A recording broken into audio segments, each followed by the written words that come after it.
বরিশালে যাচ্ছেন BNP chairman Tarique Rahman. দুপুর 12টায় বেলস পার্ক মাঠে নির্বাচনী জনসভায় বক্তব্য রাখবেন। পরে ফরিদপুরের উদ্দেশ্যে রওনা দেবেন তিনি।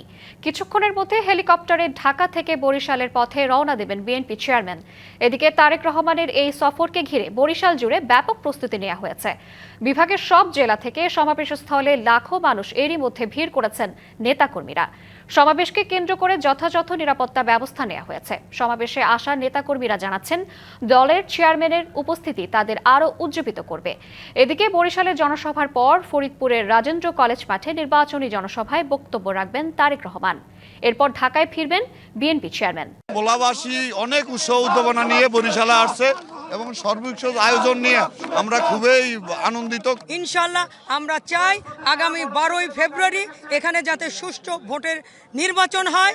সেই সুষ্ঠু নির্বাচনের জন্য সেই নিশ্চয়তা আমরা আমাদের দেশনায়ক তারেক রহমানের কাছে চাই। দেশনায়ক তারেক রহমান এই বাংলাদেশের যে ভবিষ্যৎ, যার উপরে নির্ভর করতেছে, আপনারা জানেন সে আমাদের ভবিষ্যতের রাষ্ট্রনায়ক। আজকে এই বরিশালে আসছে, তার আগমনে এই অঞ্চল উচ্ছ্বসিত, নেতাকর্মী সহ সাধারণ জনগণ পর্যন্ত উচ্ছ্বসিত। বরিশালের বেলস পার্ক মাঠে বিএনপি নির্বাচনী জনসভায় বক্তব্য রাখবেন তারেক রহমান। এর মধ্যেই দলীয় নেতাকর্মী আর সাধারণ মানুষ ভিড় জমাচ্ছেন সমাবেশস্থলে। বিস্তারিত জানাতে যুক্ত হচ্ছেন আমাদের সহকর্মীরা আনোয়ার হোসেন এবং জিয়াদ মাহমুদ। আমরা শুরুতেই যাব আমাদের সহকর্মী আনোয়ার হোসেনের কাছে। আনোয়ার, সমাবেশের নিয়ে সবশেষ কি তথ্য আছে জানাবেন বিস্তারিত।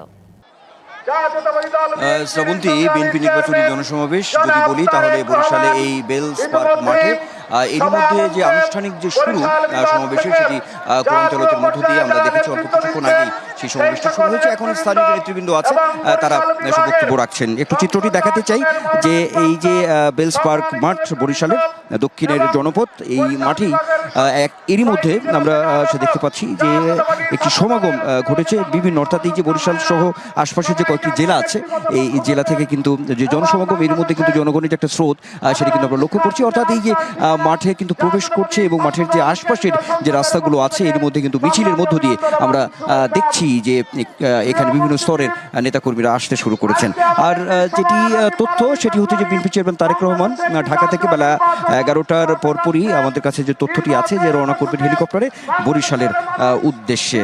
তিনি প্রধান অতিথি হিসেবে বক্তব্য রাখবেন। যে বিগত সময়গুলোতে আমরা দেখেছি যে বিএনপি চেয়ারম্যান তারেক রহমানের যে বক্তব্য নির্বাচনী জনসমাবেশগুলোতে তারই একটি ধারাবাহিকতা থাকবে আজকের এই জনসমাবেশে, এমন একটি তথ্য আছে। সেই সঙ্গে নতুন কিছু প্রত্যাশার জায়গা যে বক্তব্য সেটি তার কাছ থেকে উঠে আসবে, এমন একটি কথাও আমরা এখানকার যে নেতৃবৃন্দ আছে তাদের কাছ থেকে তথ্য আছে, বা এখানে যে বিভিন্ন স্তরের যে মানুষ আছে তাদের একটি প্রত্যাশার জায়গা তৈরি হয়েছে যে বিএনপি চেয়ারম্যান তারেক রহমান আজকের এই জনসমাবেশে তিনি যে পরিকল্পনার কথাগুলো আছে, সেই সঙ্গে যে এই যে দক্ষিণের অঞ্চল, সেটি দক্ষিণের জনপদ বরিশাল সহ আশপাশের যে এই যে নদীমাতৃক যে বরিশাল, সেটি যেখানে কৃষি খাত থেকে শুরু করে যে আর্থসামাজিক অবস্থা, সেই সঙ্গে যে পর্যটন শিল্পের যে একটি বিকাশ রয়েছে, সেই বিষয়গুলো এখানে উঠে আসবে। একই সঙ্গে কর্মসংস্থান যে বিষয়গুলো আছে, তরুণদের যে সামনে আনা, অর্থাৎ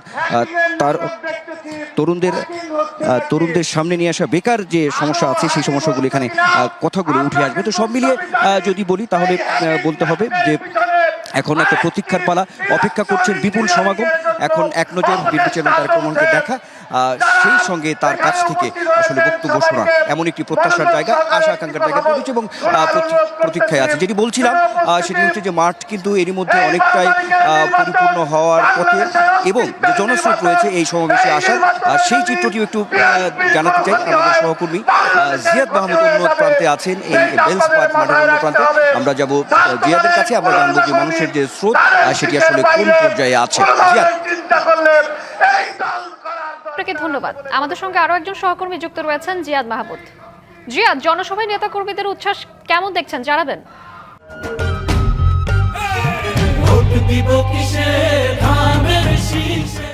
নগর জুড়ে যেন উৎসবের আমেজ। মেঠোপথ থেকে রাজপথ, রাজপথ থেকে এই বেলস ময়দান কানায় কানায় পূর্ণ হতে যাচ্ছে। নেতাকর্মীরা আসছেন বরিশাল বিভাগের যে 6টি জেলা আছে, বরগুনা, পিরোজপুর কিংবা পটুয়াখালী থেকে হাজার হাজার মানুষ আসতে শুরু করেছেন এবং নেতাকর্মীরা বলছেন যে এখানে লাখো মানুষের সমাগম হবে। ইতিমধ্যেই যে স্টেজে মূল কার্যক্রম শুরু করতে যাচ্ছে নেতাকর্মীরা, কেউ কেউ এখানে বক্তব্য দিচ্ছেন এবং বেলস মার্ক, এই যে বেলস কানায় কানায় পূর্ণ।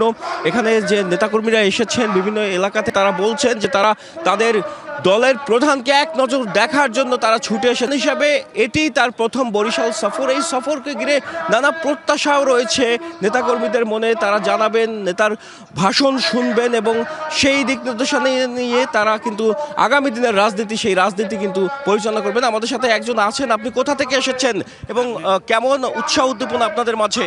আমি পিরিজপুর জাতীয়তাবাদী ওলামা দলের আহ্বায়ক হিসেবে আমার দলবল নিয়ে এবং 5টা গাড়ি নিয়ে আমরা এখানে এসেছি। ইনশাল্লাহ আজকের আমেজ উদ্দীপনার মাধ্যমে আমাদের এই অনুষ্ঠানটি খুব দলের পক্ষ থেকে তারেক রহমান বিশেষভাবে ইনশাল্লাহ আমরা তাকে দোয়া করি সেজন্য জয়ী হয়ে এই বাংলাদেশের খেদমত করতে পারে, আলেম ওলামাদেরকে মূল্যায়ন করতে পারে। ধন্যবাদ। যেমনটি শুনছিলেন যে পিরোজপুর থেকে একজন এসেছেন এবং একই সাথে জানিয়ে রাখি যে পটুয়াখালী থেকে এর আগে যুক্ত ছিলেন এবং স্থানীয় যে নেতাকর্মীরা রয়েছেন মহানগর কিংবা এই যে বরিশাল জেলার নেতাকর্মীরা রয়েছেন, তারাও ছুটে এসেছেন এবং আসছেন, এখনও প্রতিমধ্যে রয়েছেন। তারা এই যে মাঠ দেখছেন এটি কানায় কানায় পূর্ণ করে ফেলবেন বলেও আশা করছেন এখানকার নেতাকর্মীরা। তো এতটুকুই ছিল বরিশাল থেকে আমার কাছে। জিয়াদ, আপনাকে ধন্যবাদ। ফরিদপুরে বিএনপি চেয়ারম্যান তারেক রহমানের জনসভার খবর জানাতে সরাসরি যুক্ত হচ্ছেন সহকর্মী মাহবুবুল ইসলাম পিকুল। যে তারেক রহমানের ফরিদপুরে আগমন উপলক্ষে ফরিদপুর শহরে কিন্তু এখন শ্বাস বিরাজ করছে। স্থানীয় নেতা কর্মীদের মধ্যে এখন আলোচনা তারেক রহমান কখন আসবেন, কখন তাদের সেই সৌভাগ্য হবে তাকে দেখার। এখানে কিন্তু আমি আছি ফরিদপুর সরকারি রাজেন্দ্র কলেজের সভামঞ্চে। এখানে ইতিমধ্যেই কিন্তু কেন্দ্রীয় কিছু নেতা এসেছেন, তার মধ্যে শ্যামা ওবায়দ আছেন, মাসুকুর রহমান আছেন, এছাড়াও স্থানীয় সভাপতি সেক্রেটারি সহ স্থানীয় যেসব নেতাকর্মী আছে তারা কিন্তু সভামঞ্চে এসে মিছিল করছেন, মিটিং করছেন, র্যালি করছেন, বিভিন্ন ধরনের স্লোগান দিচ্ছেন। তারা কিন্তু ধানের শীষের প্রতীকে ভোট দেওয়ার জন্য আহ্বান জানাচ্ছেন। তো আমি এখান থেকে জানতে পেরেছি যে ফরিদপুর 5টি জেলার যে 15 জন সংসদ সদস্যের ধানের শীষে প্রার্থী হয়েছেন।